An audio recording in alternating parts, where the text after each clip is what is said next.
తెలంగాణ వాళ్ళకి ఇజ్జత్ ఇద్దామని లేదా? తెలంగాణ మహిళలంటే అంత చులకన ఉండకూడదు. మేము కూడా పోరాటం చేసాం, ఎప్పటి నుంచో చేస్తున్నాం. మొత్తం ప్రపంచంలో తెలంగాణ పేరు ఫేమస్ చేసాం.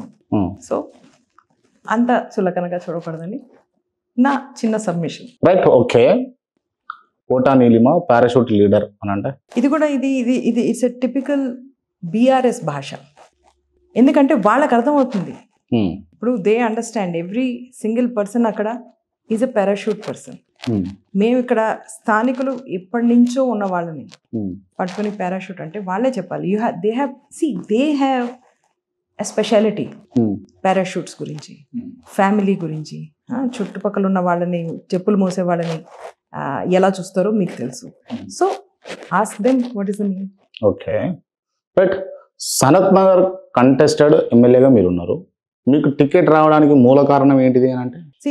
నా ఉద్దేశంలో నేను అంటే ఆ టైం మీకు ఒక గుర్తు చేస్తాను. అరౌండ్ 2023 జనవరి ఫిబ్రవరిలో ఎప్పుడైతే ఎలక్షన్కి కొన్ని నెలలు మిగిలిపోయినాయి, మనకి కొన్ని టఫ్ సీట్స్ అని, టఫ్ ఏరియాస్ అని ముందరే తెలుసు. అక్కడ కాంగ్రెస్ కష్టం సనత్ నగర్లో ప్రత్యేకంగా. ఎందుకంటే 2022లో అంటే ఆల్మోస్ట్ 1 year బిఫోర్ అక్కడ ఉన్న పాత కాంగ్రెస్ ఎమ్మెల్యే వదిలేసి బీజేపీకి వెళ్ళిపోవడం జరిగింది. ఆ తర్వాత అక్కడ ఎవరు లేరు.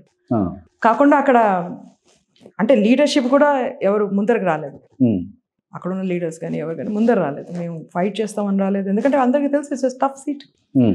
జిహెచ్ఎంసీలో క్రాంతి గారు మీ నెంబరు 6% మొత్తం సనత్ నగర్లో వచ్చింది ఆ టైంలో. ఇది 2022 లాస్ట్ ఎలక్షన్స్లో. సో ఇట్ వాస్ డిసైడెడ్ కష్టమైన సీట్ అని. సో ఎన్నో ఏళ్ళగా కాంగ్రెస్తో పనిచేసిన మనిషిగా, అలాగే అన్యాయం అవుతుంటే ఇది ఒక తెలంగాణ ఫీచర్ అనుకుంటాను. అన్యాయం అవుతుంటే చూడలేము మనం. సో సనత్ నగర్లో ఆ నిర్లక్ష్యం ఆ టైంలో ఉన్న ఎమ్మెల్యే, ఈ టైంలో ఉన్న ఎమ్మెల్యే నిర్లక్ష్యం ఉండేనా నిజంగా? 100%. అందుకోసం ఆ సనత్ నగర్ని ఎంచుకోవడం జరిగింది. బట్ ఏ విషయంలో నిర్లక్ష్యం ఉండే?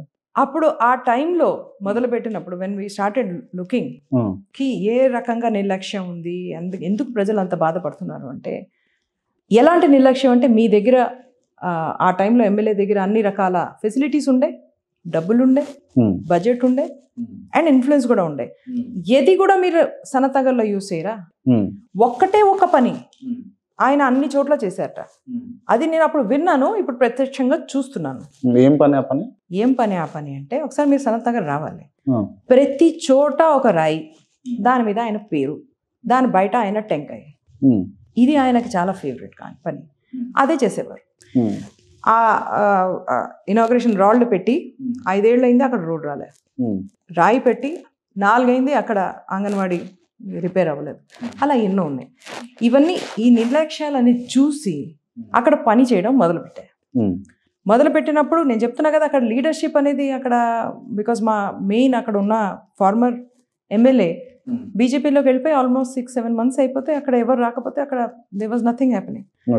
సో స్లోగా మేము ఒక మూవ్మెంట్ డెవలప్ చేసుకుంటూ వచ్చాం. సనత్ నగర్ పరంగా ఆ క్యాంపెయిన్ పేరు ఉండే మన హక్కు మన సనత్ నగర్ అని ఒక క్యాంపెయిన్ మొదలుపెట్టి ప్రజల్లో దాన్ని ఏమంటారు ఒక అవగాహన తీసుకొచ్చి, అన్యాయం అవుతుంది దీంట్లో, ఇలా సైలెంట్ గా ఉండాల్సిన అవసరం లేదు, బీఆర్ఎస్ గుండాలతో భయపడాల్సిన అవసరం లేదు, బీఆర్ఎస్ గుండాలా మేడం? వసూలీ గ్యాంగులతో I'll just come to it, వసూలీ గ్యాంగులతో భయపడే అవసరం లేదు అని చెప్పి ఒక మూవ్మెంట్ తయారు చేసి ఈ సనత్ నగర్ మీ హక్కు, మీ ఇల్లు అని ఫైట్ చేసినప్పుడు అఫ్ కోర్స్ కాంగ్రెస్లో టికెట్స్ ఇలాంటి ఎస్పెషల్లీ సీట్స్లో సర్వే రూపంలోనే వస్తాయి.